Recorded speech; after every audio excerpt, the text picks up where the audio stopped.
শীতের সবজি যেতে না যেতেই হাট বাজারে ভরে গেল নানান ধরনের গরমের শাকসবজি। তার মধ্যে পটলটাও বেশ জায়গা করে নিল। আর সেই পটল দিয়ে বানাবো মজাদার একটা রেসিপি। সুন্দর এই মজার রেসিপিটা দেখতে চাইলে বন্ধুরা আমার সঙ্গে থাকুন। মজার রেসিপিটা বানানোর জন্য আমি নিলাম 2টা টমেটো আর কিছুটা পটল, সঙ্গে রুই মাছের কিছু টুকরা। শুরুতেই আমি পটল কেটে ধুয়ে পরিষ্কার করে আপনাদের সামনে ফিরে আসব। ততক্ষণ আপনারা আমার সঙ্গে থাকুন।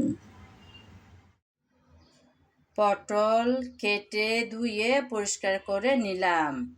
আমি উপরের পাতলা আবরণ ছাড়িয়ে তারপর মাঝখান থেকে একটু খোসা ছাড়িয়ে নিলাম।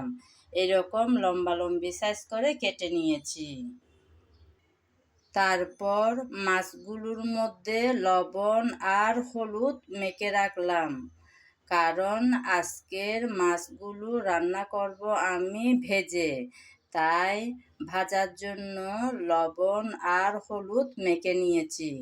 আপনারা চাইলে মরিচও ব্যবহার করতে পারেন।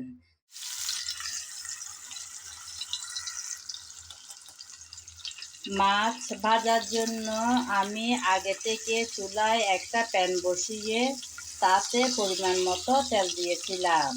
তেল গরম হয়ে যাওয়ার পর একটা একটা করে মাছ সে গরম তেলে দিয়ে দিচ্ছি।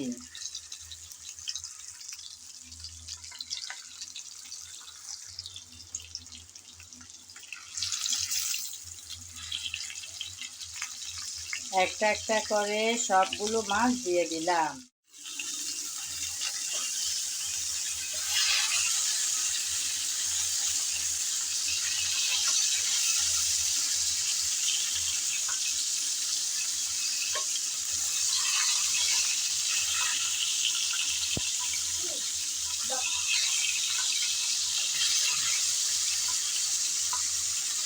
একটা সাইড ভাজা হয়ে যাওয়ার পর আমি আরেকটা সাইড উল্টিয়ে দিলাম।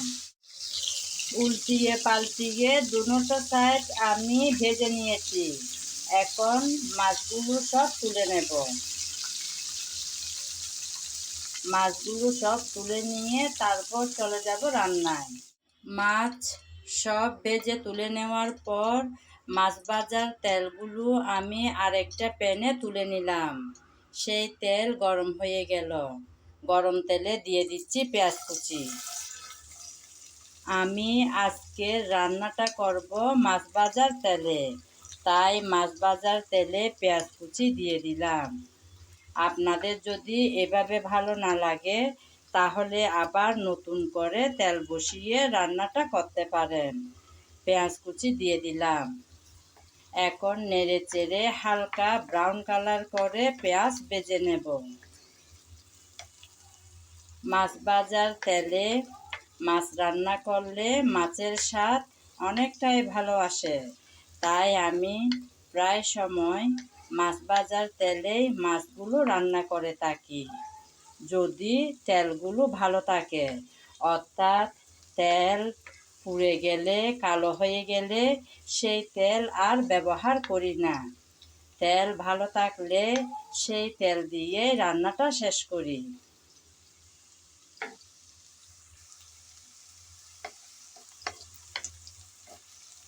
কিছুক্ষণ নেড়ে চেড়ে পেঁয়াজ হালকা ব্রাউন কালার করে ভেজে নিলাম।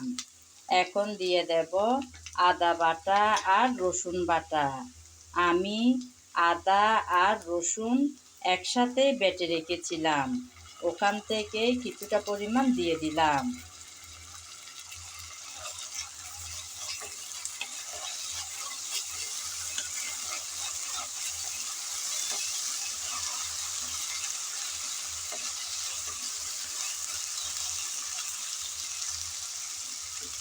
আদা আর রসুন বাটা দিয়ে হালকা করে নেড়ে চেড়ে ভেজে নিয়েছি, যাতে আদা রসুনের কাঁচা গন্ধটা চলে যায়। এখন দিলাম হলুদ, তারপর মরিচ। ঝালটা যে যেমন খেতে পছন্দ করেন সেরকম দেবেন।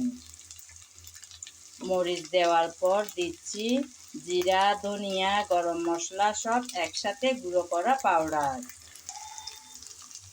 তারপর স্বাদ মতন লবণ, যেটা ছাড়া রান্না একদম অসম্পূর্ণ। আমি আমার পরিমাণ মতো লবণটা দিয়ে দিলাম। এখন মশলা যাতে পুড়ে না যায় সামান্য পানি দিয়ে দেব।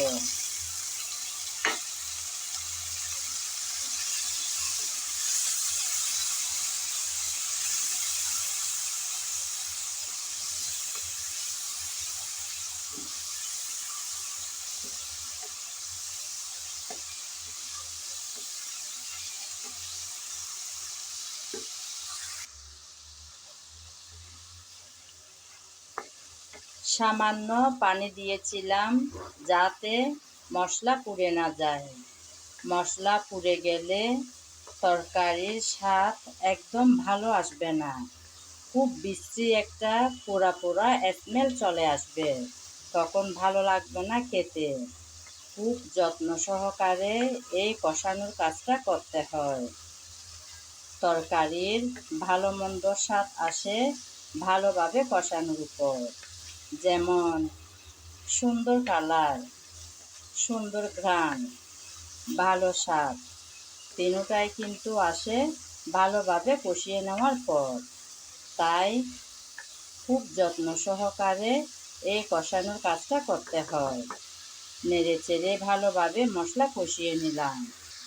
এখন দিয়ে দেব টমেটো আর কাঁচামরিচ। টমেটো আর কাঁচামরিচ দিয়ে আবারও কিছুক্ষণ মশলা কষিয়ে নিতে হবে, যাতে টমেটোটাও ভালোভাবে কষানো হবে আর নরম হয়ে আসবে। টমেটো ভালোভাবে কষানো হয়ে গেল, একদম সিদ্ধ হয়ে নরম হয়ে গেল। আমি এই হাতা দিয়ে একটু ভাঙ্গা ভাঙ্গা করে দিচ্ছি। একটু ভাঙ্গা ভাঙ্গা করে দিলে তরকারির ঝোলটা গাঢ় হয়ে আসবে আর খেতেও দারুণ হবে, দেখতেও হবে সুন্দর। তাই নেড়ে চেড়ে ভালোভাবে টমেটোটাকে কষিয়ে ভাঙ্গা ভাঙ্গা করে দিলাম। এখন দিয়ে দেব পটল।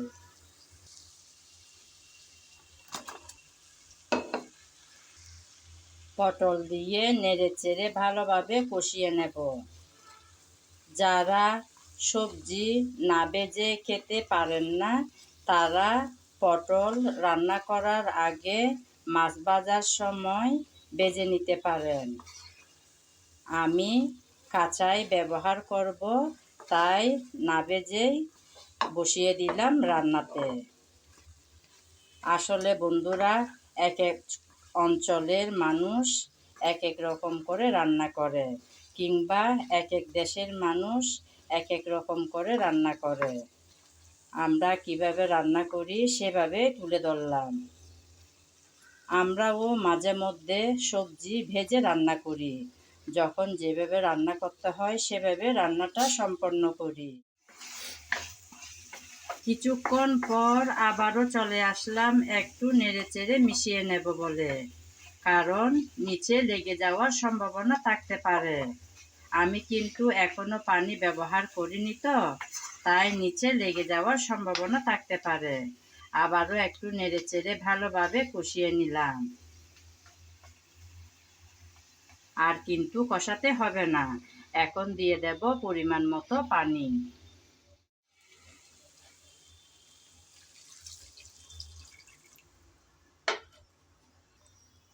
কিছুটা পানি তো দিয়ে দিলাম।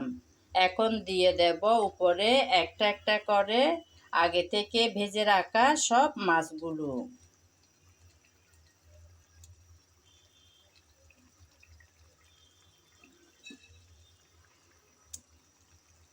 আমি পানি দেওয়ার পরে মাছগুলো দিয়ে দিলাম।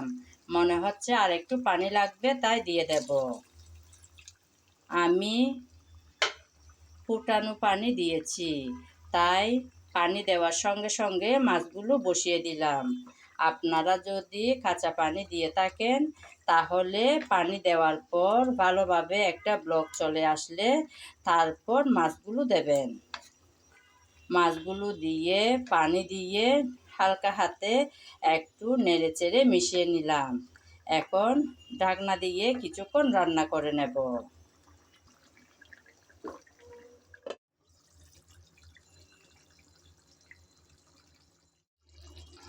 ঢাকনা দিয়ে কিছুক্ষণ রান্না করার পর আবারও চলে আসলাম ঢাকনা উল্টিয়ে একটু দেখব বলে। অনেকটাই শেষের দিকে আমার রান্নাটা। এখন আমি কিছুটা ধনেপাতা কুচি উপরে দিয়ে দিলাম। ধনেপাতা কুচি দিয়ে আবারও কিছুক্ষণের জন্য ঢেকে রান্না করে নেব। ফিরে আসবো কিছুক্ষণ পর।